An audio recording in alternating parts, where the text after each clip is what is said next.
voilà asalaamaaleykum mbokku internetu Sénégal comme ni ngeen ko gisee tey dañ leen a indil benn litige bu garaaw boo xamante ni si ni moom la LONASE def ak Paris Foot kii dafa gagné 27 millions ñoom ñu falsifié papier yi ne gañewul dara mu nekk scandale bu garaaw tey Sénégal fay boobu lañ leen indilaat léegi yow Sidi Mboup ñu ngi lay wax nga présenté wu après nga revenir aat ci fay yi. Oui asalaamaaleykum maa ngi leen di ziar. waaw en fait comme ni nga ko waxee voilà Mboup laa tudd Sidi donc dama joué woon Paris Foot ci mois de novembre l'année dernière. ma paree sur 6 matchs. match Europa League la woon. ay match Europa League donc bon comme ni ñu koy waxee rek fekkee ma ci boole woon c'est parce que sama benn xarit moo ñëwoon kër ga jour match yi di ma gunge ko ci Paris Foot bi donc mu joué benn coupon à 500 francs bi mu génnee ñiy dox di ñibbi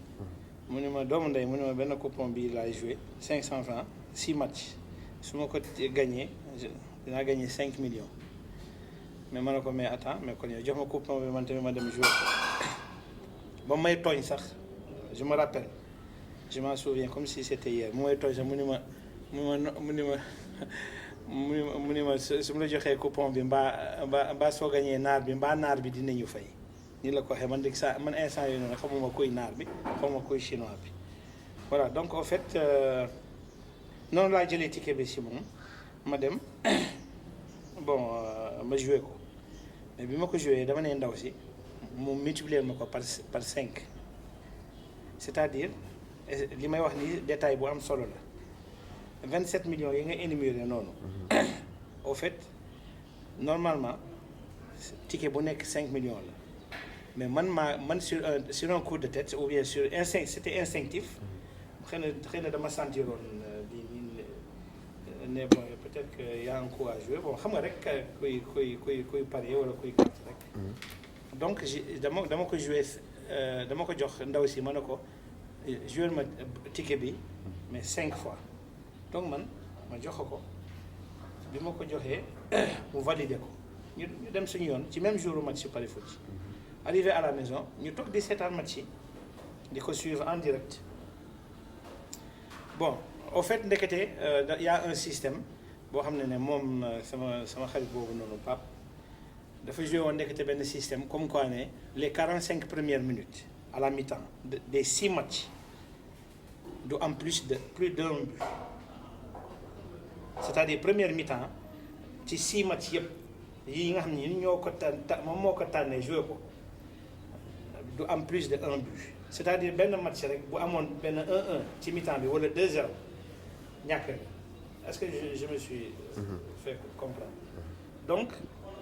ñuy suivre match yi en direct bon au fil voilà au fur et à mesure match bi di mi-temps bi di jege si saa waay au fur et à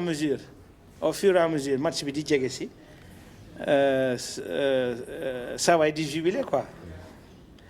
voilà donc en fin de compte 45 premières minutes bi mu jeexee mi-temps bi saa waay tëb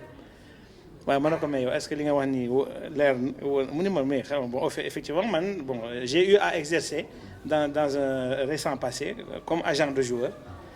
donc xam naa football quoi mais bon pour man dafa xawoon yomb quoi ba téléphone am di sonné moom instant yi son téléphone n'a pas arrêté de sonner ndekete moom ses amis parieurs ñi nga xam ne dañuy faral di jouer ñooñu di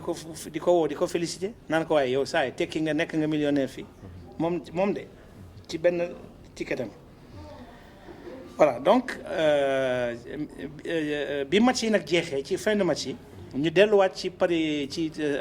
kiiwu Paris Foot bi ci kii bi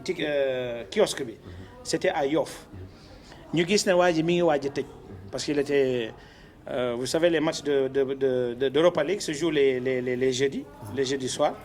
après les matchs de Champions match League. Europa League la woon quoi. Match Europa League la woon.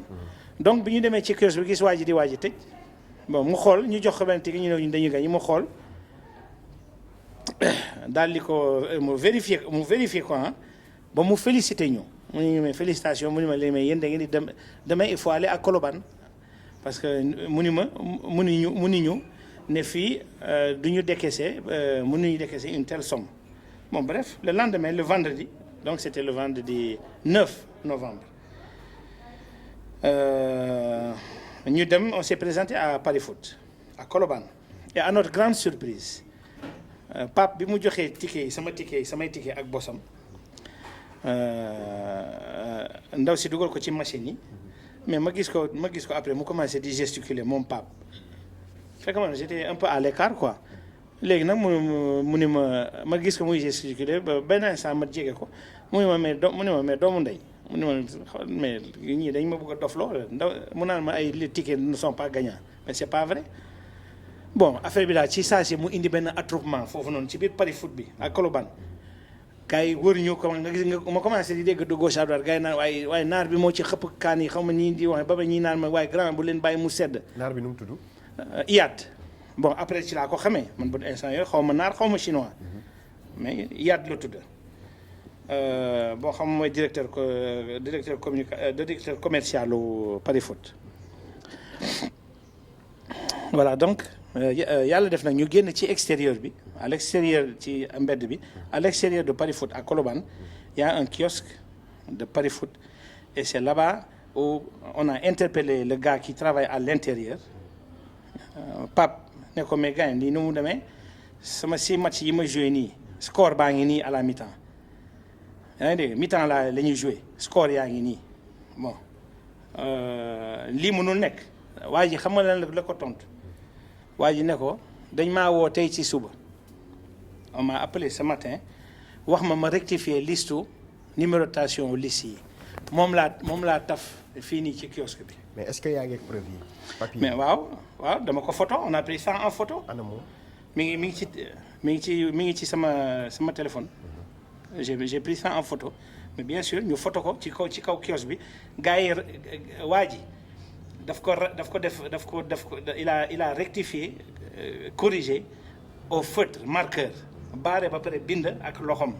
j'ai ça comme preuve yaa ngi dégg bon affaire bi commencé di indi coow ci saa si bu benn waay kuy liggéey foofu noonu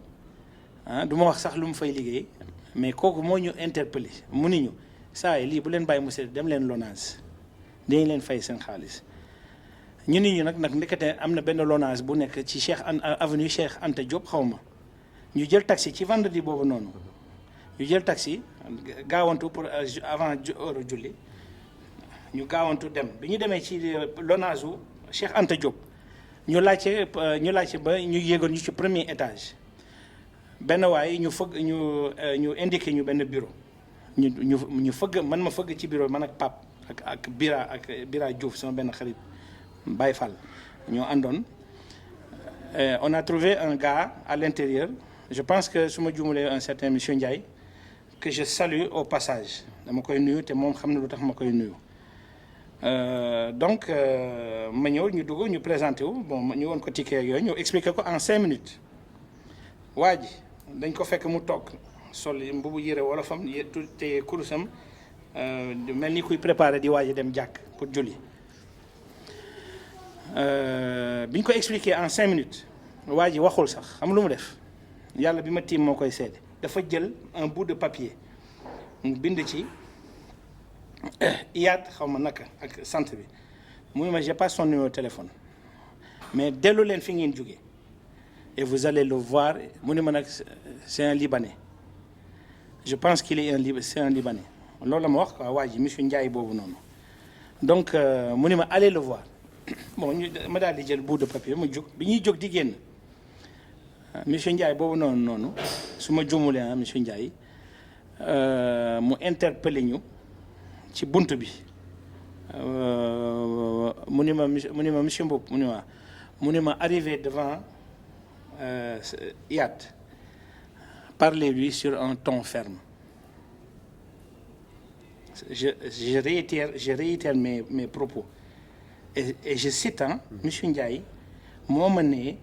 arrivé chez Yad, parlez-lui sur un ton ferme. maintenant yéen nu ngeen def devant lui. Arrivé devant lui. Monsieur Ndiaye moo ma ko wax de man instant yooyu ba léegi comprendre ma. mais nag bon avec le temps j'ai compris. maintenant yéen bi ngeen ñëwee ba ci kanamu. léegi nag ñu delluwaat ñu jëlaat taxi ñu delluwaat encore Colobane bi ñu delluwee Colobane ñu dem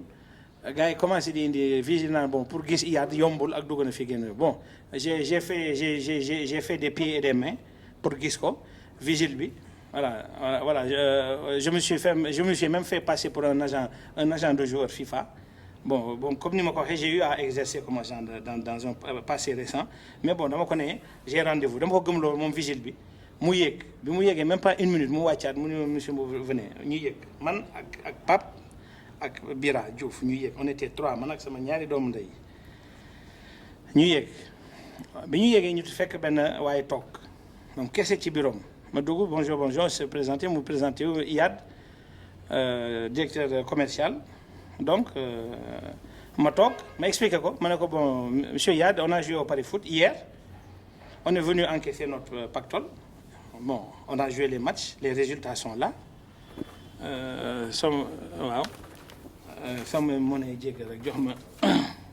bii def liste bii def non du bii beneen bi voilà bii def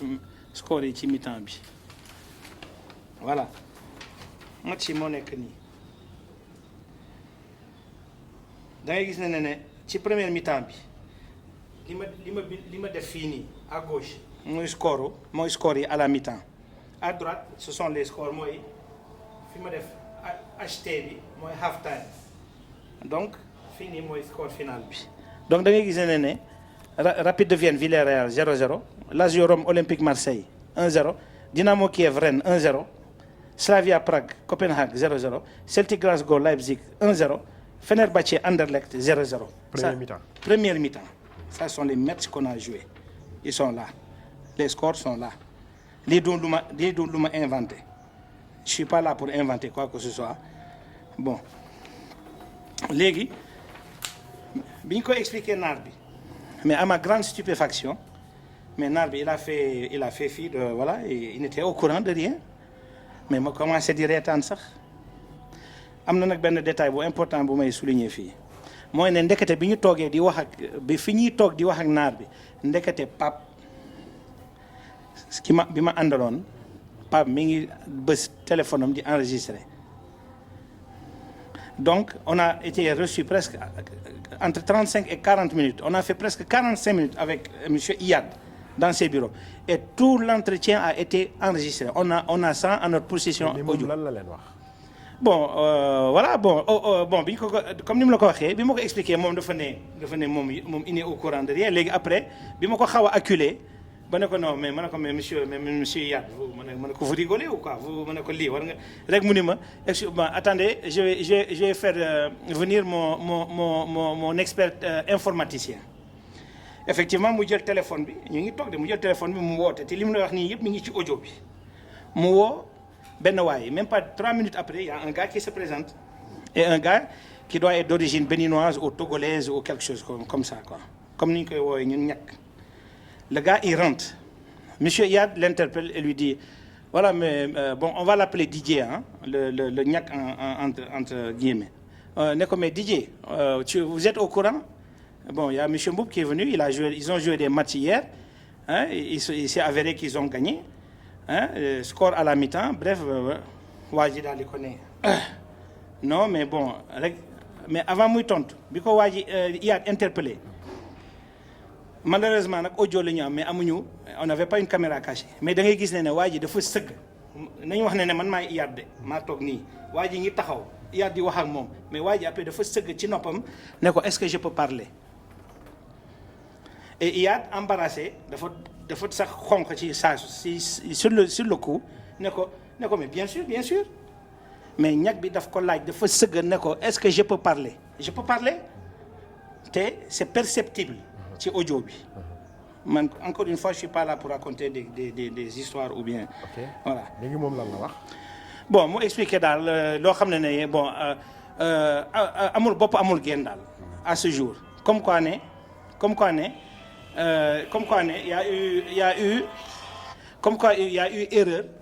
y a eu erreur sur la numérotation des listes. Comme quoi nous, on a joué sur, entre guillemets, on a joué sur une mauvaise liste. Que liste bi ñu joué, il y a eu erreur de la part de Paris Foot ou l'ONAS, xawma. J'ignore nag ñan ñooy imprimer liste yi, mais là je vais revenir là-dessus.